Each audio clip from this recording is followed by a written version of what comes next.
राधे राधे। श्री शिवाय नमस्तुभ्यम। जय माता दी। नमस्कार। देखो, आज है द्वादशी तिथि और महीना है चैत्र माह, शुक्ल पक्ष की द्वादशी तिथि। जिस तरह कल एकादशी में चावल नहीं खाते, आज द्वादशी में चावल खाने का नेक होता है। किसी भी रूप में खा सकते हैं, खीर बना के, दाल चावल बना के, पुलाव, जैसे भी खिचड़ी वगैरह, जैसे जो भी चीज़ अच्छी लगती है उस तरह, मतलब चावल का थोड़ा नेक रहता है। और क्या कहते हैं, कुछ कुछ बातें ज्ञान की मैं बताती रहती हूँ, शेयर करती रहती हूँ। अभी तो मैं भी, ज्ञान तो ऐसी चीज़ है जितना सीखो उतना ही कम है, मैं भी सीख ही रही हूँ। और बस ये है कि प्रभु की बहुत मुझ पे भगवान की कृपा है। बचपन से ही भगवान ने, मेरी माँ बहुत बिल्कुल संत की तरह थी, हमेशा बस कभी किसी की बुराई नहीं, निंदा नहीं, बस भगवान का भजन करना, घर का काम करना। और मम्मी का मायके वृंदावन था, मामा जी वगैरह, हमारे आश्रम था। मामा जी पहले आश्रम एक है अंग्रेजों के मंदिर के पास, एक आश्रम है तो परिक्रमा मार्ग में पड़ता है, वहाँ हमारे ही आश्रम था मामा जी का। तो वहाँ मम्मी जाती थी, मामा जी महंत थे वहाँ पर। तो साधु संतों को भोजन होना, मामा जी साधु संतों को भोजन कराते थे। और बचपन से एक भक्ति का माहौल हमने देखा, भक्ति का, क्योंकि भक्ति में ही शक्ति है।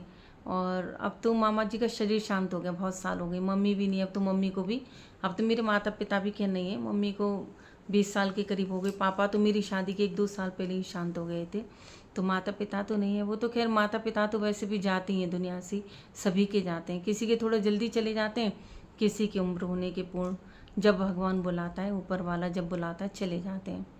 हम भी एक स्थायी नहीं है, कब प्रभु, है ना, जब तक भगवान ने सांसें दी हैं तभी तक ये शरीर चलता है। तो इस तरह से हमने फिर बचपन से एक भक्ति का माहौल देखा। अभी भी 2 आश्रम है वृंदावन में, अपने मामा जी के लड़के देखते हैं उन आश्रम को, अटल अचुंगी के पास और गोपेश्वर मंदिर के पास। तो वैसे अपना संसार में अगर हम आए तो खूब खुश रहना चाहिए, लेकिन अपना बस ये ध्यान रखना चाहिए, अपनी सफलता का मार्ग ऐसा ना हो कि हम किसी पे अत्याचार कर रहे हैं। अत्याचार कभी किसी पे नहीं करना चाहिए। बहुत लोग, जैसे अब हमें इतनी एज हो गई, इतना बहुत सारी लोग समस्याएं भी बताते हैं, ज्योतिष में मैं हूँ तो किस किस तरह के लोग दुनिया में होते हैं, मतलब पूरी जीवन डबल रोल खेलना, डबल मतलब मुखौटा। जैसे कि कुछ लोग अपना भार बहुत हंस के बोल के दिखाना, घर में पत्नी को पैर की जूती समझना, पत्नी को टॉर्चर करना, तरह तरह के लोग दुनिया में हैं। तो इस तरह से मतलब किसी पे भी कभी भी अत्याचार नहीं करने चाहिए।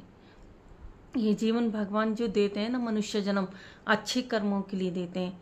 जब मनुष्य, देखो 84 लाख योनियों के बाद मनुष्य जन्म मिलता है।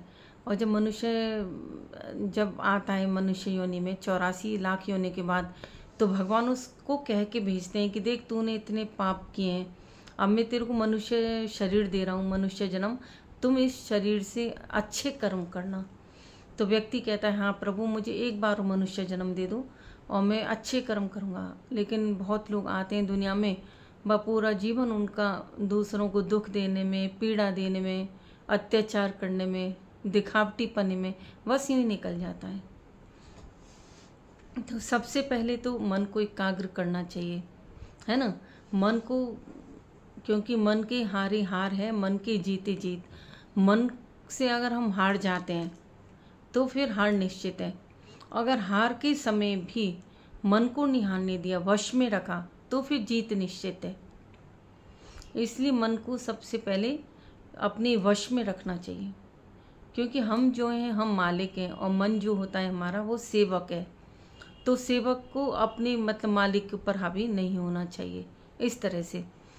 तो वैसे भी कबीरदास ने बहुत अच्छी सुंदर बात कही, माया मरी न मन मरा, मर मर गए शरीर, आशा तृष्णा नहीं मरी, कह गए संत कबीर।